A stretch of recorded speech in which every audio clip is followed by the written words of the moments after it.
Space X పరిచయం అవసరం లేని పేరు. మస్క్ మస్తిష్కంలో పుట్టిన ఈ ఆలోచన అంతరిక్షంలో అద్భుతాలు క్రియేట్ చేయడమే కాదు, ఆయన్ను ట్రిలియనీర్గా మార్చింది. ప్రపంచంలో ఎవరికి అందనంత, అందుకోలేనంత ఎత్తులో కూర్చోబెట్టింది. అయితే స్పేస్ ఎక్స్కు భారీ లాభాలు తెచ్చిపెట్టేది స్టార్లింక్. ఆ టెక్నాలజీలో ప్రపంచం అంతా తన గుప్పెట్లో పెట్టుకున్న మస్క్ ఆసియాలోకి మాత్రం ఎంటర్ కాలేకపోతున్నాడు. ఎందుకు? భారత్ చైనాలో స్టార్లింక్కు నో ఎంట్రీ బోర్డు దేనికోసం? ప్రపంచపు మొదటి ట్రిలియనీర్గా మస్క్ను ఒకే ఒక్కడిగా మార్చిన స్పేస్ ఎక్స్. సంపదలో ఎవ్వరికి అందనంత ఎత్తులో మస్క్. స్పేస్ ఎక్స్ కు లాభాలు తెచ్చిపెట్టే స్టార్లింక్. ఆసియాలోకి స్టార్లింక్ సంస్థకు నో ఎంట్రీ. చైనాలో బ్యాన్, భారత్లో బ్లాక్. ఎందుకు? స్టార్లింక్తో ప్రపంచానికి ప్రమాదమేనా? స్టార్లింక్ మస్క్ను ప్రపంచానికి ఒక్కడిగా నిలిపిన ప్రాజెక్ట్ ఇది. స్పేస్ ఎక్స్ లాంటి సంస్థకు భారీ లాభాలు తెచ్చిపెడుతోన్న సంస్థ. అదే స్పేస్ ఎక్స్ ఇప్పుడు మస్క్ను ప్రపంచపు మొదటి ట్రిలియనీర్గా నిలబెట్టింది. ప్రపంచంలోని అన్ని మారుమూల ప్రాంతాలకు హై స్పీడ్ ఇంటర్నెట్ అందించే లక్ష్యంతో స్టార్లింక్ రూపొందించారు. క్లియర్గా చెప్పాలంటే డైరెక్ట్ శాటిలైట్ సిగ్నల్స్ తోనే ఫోన్లో మాట్లాడేయొచ్చు. హై స్పీడ్ ఇంటర్నెట్ను ఈజీగా వాడుకోవచ్చు. America, Canada, UK, Germany, France, Australia, New Zealand, Spain, Italy, Mexico, Portugal, Brazil, Austria, Netherlands, Belgium, Ireland, Switzerland, Denmark, Chile, Norway, Sweden దేశాల్లో స్టార్లింక్ సర్వీసులు ఉన్నాయి.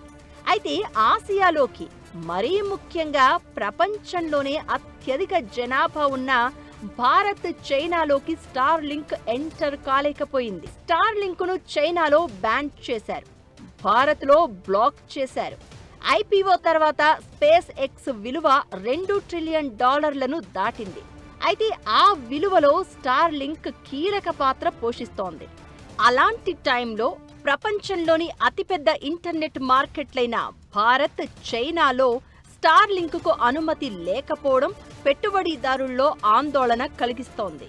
అయితే ఈ రెండు దేశాల్లోకి ఎంట్రీ లభించకపోవడం వెనుక చాలా కారణాలు ఉన్నాయి.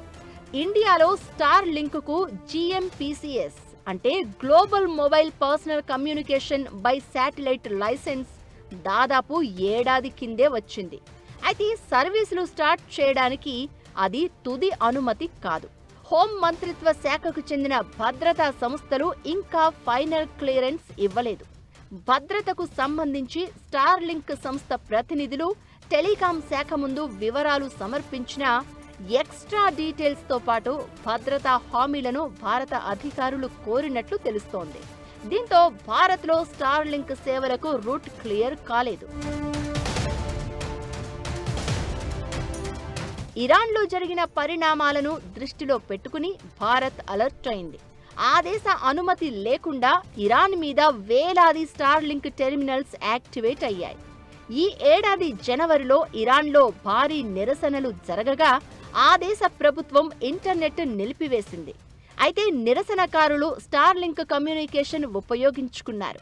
ఇలాంటి పరిణామాలు భారత భద్రతా సంస్థల్లో ఆందోళన పెంచింది. మన దేశంలోనూ అలాంటి పరిస్థితులు వస్తే భారత్ మీద అమెరికా ఆధారిత కంపెనీల నియంత్రణ ఉంటుందా అనే ప్రశ్నలు తెర మీదకు వచ్చాయి. అటు పాక్, ఇటు చైనాతో భారత్కు సరిహద్దు సమస్యలు కొనసాగుతున్నాయి. బార్డర్లో ప్రభుత్వ పర్యవేక్షణను మించి శాటిలైట్ ఇంటర్నెట్ సేవలు అందుబాటులోకి వస్తే అది జాతీయ భద్రతకే ముప్పు అనే ఆలోచన అధికారుల్లో కనిపిస్తోంది. దీంతో ప్రస్తుతానికి స్టార్లింక్ సేవలను మన దేశంలో బ్లాక్ చేసిన పరిస్థితి. ఇకటు పశ్చిమాసియా యుద్ధం పరిణామాల తర్వాత భారత్ మరింత అప్రమత్తమైంది. ఆ యుద్ధంలో స్టార్లింక్ పాత్రపై చాలా రకాల వివాదాలు వినిపించాయి. ఇకటు స్టార్లింక్ను తమ జాతీయ భద్రతకు ముప్పుగా చూస్తోంది చైనా. దీంతో అక్కడ స్టార్లింక్ సేవల నిర్వహణకు అనుమతి లేదు. చైనా జలాల్లోకి ఎంటర్ అయ్యే విదేశీ నౌకలు కూడా స్టార్లింక్ టెర్మినల్స్ వినియోగాన్ని నిలిపివేయాల్సిందే. గత ఏడాది డిసెంబర్లో చైనా జలాల్లో అక్రమంగా స్టార్లింక్ సేవలు వినియోగించిన ఓ విదేశీ నౌకపై చైనా చర్యలు తీసుకుంది. శాటిలైట్ ఇంటర్నెట్కు సంబంధించి విదేశాల మీద ఆధారపడకుండా సొంతంగా నెట్వర్క్ తయారు చేసుకునే పనిలో ఉంది చైనా. ఇరాన్లో పరిణామాలు, పశ్చిమాసియా యుద్ధం చుట్టూ జరిగిన ప్రచారాలతో స్టార్లింక్కు భారత్లో అనుమతులు ఆగిపోయాయి. దీంతో ఇప్పుడు కొత్త ఆందోళనలు తెరమీదకు వస్తున్నాయి. నిజంగా స్టార్లింక్ అంత ప్రమాదమా? ప్రపంచమే ఇబ్బంది పడే రోజులు వస్తాయా? రష్యా యుక్రెయిన్ యుద్ధంలో స్టార్లింక్ సేవల చుట్టూ వినిపించిన ఆరోపణలేంటి? ఇరాన్ పరిణామాలతో అప్రమత్తమైన భారత్ 2 ఏళ్ల కింద జరిగిన ఓ సంఘటనతో స్టార్లింక్ను పూర్తిగా బ్లాక్ చేసేసింది. 2024 డిసెంబర్లో మణిపూర్లో ఓ ఉగ్రవాద సంస్థ దగ్గర స్టార్లింక్ పరికరాలను భారత భద్రతా బలగాలు స్వాధీనం చేసుకున్నాయి. దీనిపై ఏకంగా మస్క్ రియాక్ట్ అయ్యాడు.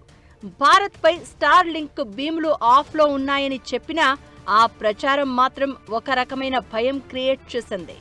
ఇకటు అండమాన్ నికోబార్ దీవుల్లో డ్రగ్స్ స్మగ్లర్లు సముద్ర మార్గాల్లో నావిగేషన్ కోసం స్టార్లింక్ ఉపయోగించినట్లు గుర్తించారు.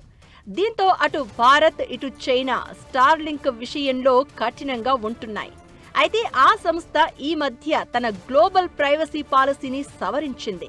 వినియోగదారుల లొకేషన్ సమాచారం, ఐపీ అడ్రస్లు, కమ్యూనికేషన్ డేటాను ఏఐ మోడళ్ల శిక్షణ కోసం ఉపయోగించవచ్చని తెలిపింది. దీంతో పాటు స్పేస్ ఎక్స్, మస్క్కు చెందిన ఆర్టిఫిషియల్ ఇంటెలిజెన్స్ సంస్థ XAIతో విలీనమైంది. దీంతో స్టార్లింక్ ద్వారా వెళ్లే సమాచారం గ్రోక్ ఏఐ వ్యవస్థలకు చేరే అవకాశం ఉందన్న అనుమానాలు వ్యక్తమవుతున్నాయి. అమెరికా FISA చట్టం ప్రకారం విదేశీ వినియోగదారుల సమాచారం అవసరమైతే ఆ దేశంలోని ఇంటర్నెట్ సేవా సంస్థలు ఆ ఇన్ఫర్మేషన్ ఇవ్వాల్సి ఉంటుంది. ఇది కూడా స్టార్లింక్కు అనుమతి లభించకపోవడానికి ప్రధాన కారణం.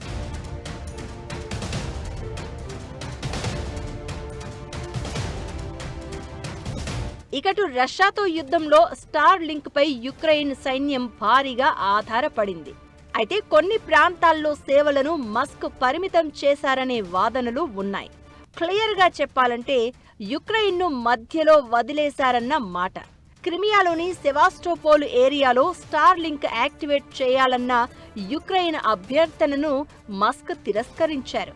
దీంతో ఆ దేశ సైనిక చర్యలకు ఆటంకం ఎదురైంది. యుక్రెయిన్ సైన్యానికి తన స్టార్లింక్ వెన్నుముక లాంటిది అని, ఆఫ్ చేస్తే ఫ్రంట్ లైన్ అంతా కూలిపోతుందని మస్క్ స్వయంగా అన్నారంటే అర్థం చేసుకోవచ్చు పరిస్థితి ఏంటో. ఆ రేంజ్లో ఆధారపడడం ఏ దేశానికైనా ప్రమాదమే.